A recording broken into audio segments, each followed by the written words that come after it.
So the question is, what should I do to develop new business opportunities? From time to time, we all need to move into high gear to build new business. I mean, startup service businesses, unless they're extremely well capitalized, they have to start to build market share to survive. And it's tough to build more business if you don't already have some. Other circumstances in which we need to build business quickly include when we unexpectedly lose a key client, or when a major referral source dries up for one reason or another. And if this is where you find yourself needing to build business quickly, the best way to jumpstart new opportunities is to focus on who you know and how those contacts or their contacts may help you to make client connections. I worked recently with a coaching client, and we can call her Nikki, who had started her own service business 12 months before our engagement. She was very anxious because she'd not yet developed a significant client base. Nikki was actively engaged in a variety of different business development efforts. For example, she was participating in 3 different networking clubs. She was attending professional women's organization activities, and she was blogging and networking on LinkedIn.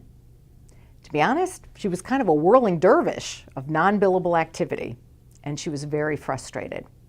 She wanted me to help her identify what she needed to do, in addition to everything else, to start to get some traction and some actual new business. I'm a great believer in deep breathing. It calms the body, it stills the mind when practiced regularly. It helps us create thinking space that we need to plan and strategize before taking action in our professional and personal lives. And my whirling dervish client, Nikki, needed to stop the action and focus her efforts. She took a few deep breaths, and we considered first the target market for the services she was offering. We took a 50,000-foot view of what she was offering to her potential clients.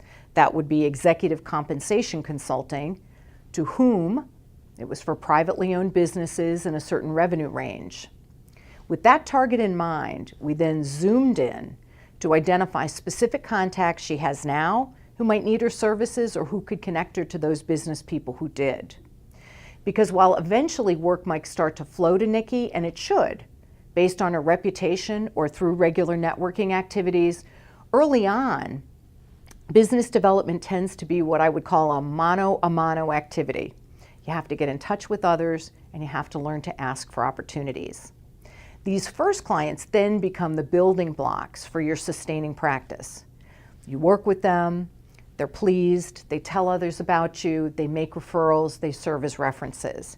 And before you know it, you're on your way to building your sustaining practice. The second thing that Nikki needed to understand more about how the business development process tends to work is that there's some math involved. Here are my equations that I think are important for new business developers to understand. First, if you have 10 good prospects for new business, then assume that only 3 of them will eventually become clients of your business. And that is if you work diligently to develop those opportunities. That's just typically how it's going to work. 3 out of 10. From the time you begin to advance a relationship with a key contact, it may take, here's more math, from 9 to 18 months, sometimes more or less, depending on the circumstances, to obtain the business from them. 9 to 18 months. You have to stay focused, you have to be diligent. And then the third equation, if you will, is you typically have to make 7 or maybe at the least 5 contacts with a good prospect before he or she is willing to engage your services. So with these foundational concepts in mind, Nikki got to work on identifying what we called her universe of contacts, professional connections she had at the time who might be the source of new business opportunities. In her case, she came up with a list of about 75 contacts from various aspects of her career to date. From there, she and we called it promoting. We promoted a group of 15 of her contacts from that great universal list to a short list of best opportunities. And then those 15, they became the focus of most of her business development time and effort during the next year of her business. As it became clear, as a result of her efforts to advance some of these relationships, that they didn't have the potential to become clients or to lead her to clients, and that does happen, she took 3 important strategic steps. She took those best opportunity contacts off of her A-list, she put them back onto the universe of contacts, and then she promoted others from the universe to replace them. So she's still working a list of 15, but it's just a different list of 15. Nikki is still working her list of best opportunities.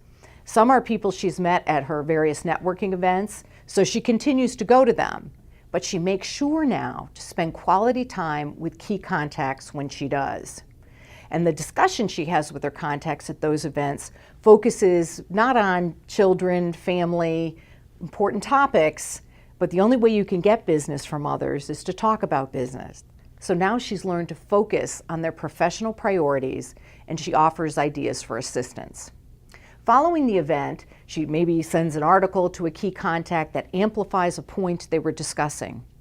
She knows that right now, she has to stay in touch with her contacts in a meaningful, helpful way until the appropriate time to ask for the opportunity to offer her services arrives.